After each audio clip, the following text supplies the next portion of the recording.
Willie D Live. What's up, family? Well, it looks like war with Iran is imminent. The anti-war president, Donald Trump, your president, he has a deep desire to bomb on Iran. Now, I know we're talking war, fam, but to me, war is when two sides have equal might, or at least there's a perception that both sides are ready to get at it. And each side will probably suffer a huge loss. And I don't see that happening in a war with Iran. I see this being catastrophic for Iran and not even a real dent to America, except there will be loss of life on America's side, but it won't be anywhere near the loss that Iran suffers. Here is an article in CNN where they outline what possibly could happen. The U.S. military has assembled a massive collection of weapon systems in the Middle East amid diplomatic negotiations between the U.S. and Iran, flooding ships and aircraft to nearby waters and the constellation of U.S. bases in the region. Military planners have told Donald Trump they will soon be ready to launch a strike, CNN reported Wednesday. However, sources said that Trump still hasn't indicated a clear preference as to whether to give diplomatic talks, which included a meeting in Geneva Tuesday, more time, or to pursue military action, or even what military action might be desirable. Potential strikes plans presented to the White House range from quick strikes to more in-depth operations. Most of the forces ordered to the region as part of Trump's escalating pressure campaign against Iran's leadership have already been moved into place. Though the USS Gerald Ford carrier strike group was still transiting to the region, having been spotted entering the Mediterranean on Friday. At least 18 U.S. F-35 Lightning II stealth fighters are now stationed at the Muwaffiq Salti Air Base in northern Georgia. The fifth-generation fighters first appeared at the base on Tuesday and are seen clearly in new satellite imagery captured by Planet Labs. And we can stop right there, fam, because this ain't gonna go as smooth as the U.S. thinks it will. It never does. And I wanted to put this picture up, fam, so that you can see what Iran is up against. This is really like a David versus Goliath. And, you know, Goliath was always the bully. So the thing about the bully is sometimes the bully gets more than what it bargains for. It's easy for most people to see the bully as the person that's going to come out on top. Looks like he's going to just go in and just wipe this country smooth off the map. But what this picture don't show is the collateral damage. There's going to be a lot of men, women, and children murdered because of Donald Trump's greed. Yeah, because that's what it boils down to, fam, greed. Now, China could step in, but I don't think they will. You know, China gets most of its oil from Iran. But I don't think China will step in because China can always pivot and also China is very diplomatic. If China steps in and directly opposes and they send fighter jets and all that kind of stuff in, it's going to be a World War III and the world essentially, it would be over as you know it.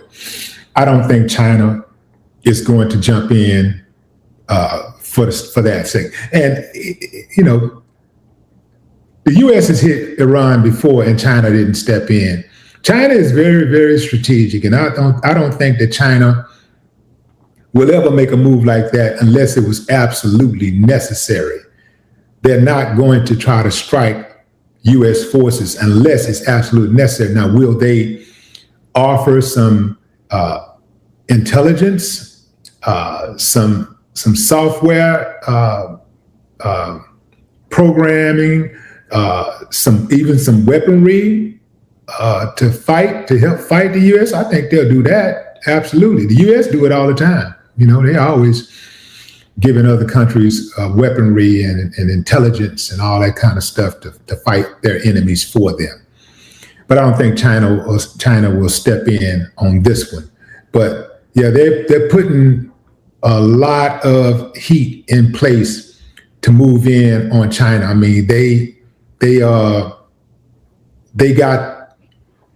the place ready. They got it set up to bomb Iran and pretty much go in and destroy quickly. I'm talking about quickly. So they got aircraft that's moved into position since January 22nd. They got naval assets in the Red Sea, Persian Gulf, Northern Arabian Sea. They got other aircrafts headed to the region. Ford carrier strike groups, USS Gerald Ford, aircraft carrier, USS Bainbridge, USS Mahan. Remember when Trump first said that the reason they were going to go over and tighten up Iran was because Iran was treating its protesters badly? They were treating the protesters badly and they're killing the protesters. And if they keep on treating them badly, we're going to go over there and teach them a lesson. Meanwhile, they're over here killing protesters. But we're supposed to believe that they care about Iranian protesters? Really? So, that narrative haven't been spun in a while. They're not even talking about that anymore. Now it's other things that in the region that Iran is doing and all this type of stuff. It's always something. Anything to distract from those Epstein files. Anything to distract from this horrible economy that Donald Trump has shaped. Anything to distract from the high unemployment, people losing jobs left and right, and Black people more than anybody are out of jobs, they're out of work. Black people more than anybody. It's bad out here. And so Trump is trying to distract from his record. His record is horrible, yet if you hear him talk, he's always talking about how great America is doing. I'm like, how in the hell is the country doing so great? And, all of these programs that he said he's implementing and all of this stuff that he's doing, it's supposed to be working out so well for the American people. But if the American people say something, it's all bad. It's almost like questioning a child that you think might be a victim of child abuse. So, you talk to the family all together and everybody's there and the kid is just sitting there quiet and you're asking all of these questions. Well, do you feel safe? Does your parents beat you? And the kids, you'd be like, just no. But then you get the kid by themselves and you talk to the kid and the kid's like, yeah, they hit me. Yeah, they do. It's a total different story. So it's like when he talks, when he speaks, he's talking about how great everything is. But then when the people speak, it's a total different story. It's kind of like that little girl I saw on a viral video. She was in church and the people in the church was asking her, what did she think about her stepmother?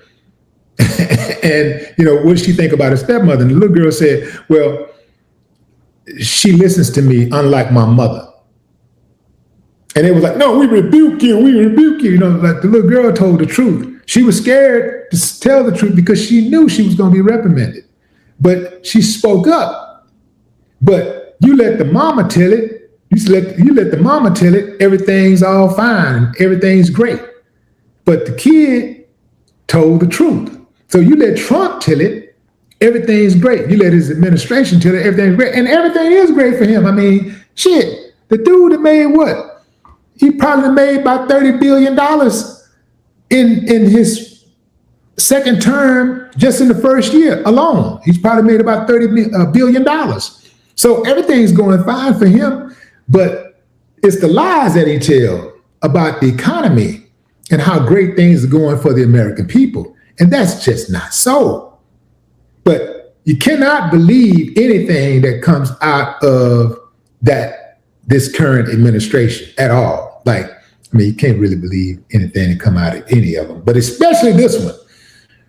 This is the ultimate grifting, corrupt regime in my lifetime, easily. And I ain't talking about just, there ain't even anybody close, fam. There's nobody remotely close. Trump and his whole administration, they got to go. They got to go. No more talk.